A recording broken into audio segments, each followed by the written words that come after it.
இதற்காக நீங்கள் அழைக்கப்பட்டு இருக்கிறீர்கள். எதற்காக? நாம் நன்மைகள் செய்யும்போது பாடுகள் வரும். அந்த பாடுகளை பொறுமையாக சகிக்கவே அழைக்கப்பட்டு இருக்கோமாம். ஒரு மகன் குற்றம் செஞ்சு ஜெயிலில் போட்டு அவனுக்கு நிறைய அடிகள் கிடைச்சி பாடுபடுறதுனால அவங்க அப்பா சந்தோஷப்படுவாரா?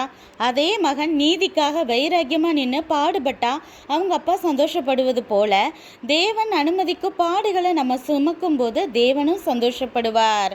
ஒரு பெண் பாடுபடுவோன்னு தெரிஞ்சும் குழந்தை பெற விரும்புகிறாளே, எப்படி? அந்த வழி டெம்பரவரி தான். ஆனால் குழந்தை தன் சந்ததி விருத்திங்கிற ஆசீர்வாதத்தை பெருசாக நினைக்கிறதுனால தானே. இதே போல தான் பாடுகள் கஷ்டம்தான்.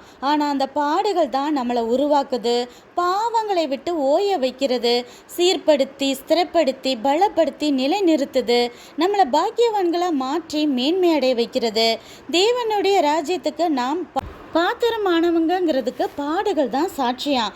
அதான் எகிப்தின் பொக்கிஷம் வேணுமா இல்லை தேவ பிள்ளைகளோட பாடுபட போறியான செலெக்ஷனை மோசே முன் வைத்தபோது அவர் பாடுகளையே தெரிந்து கொண்டார்.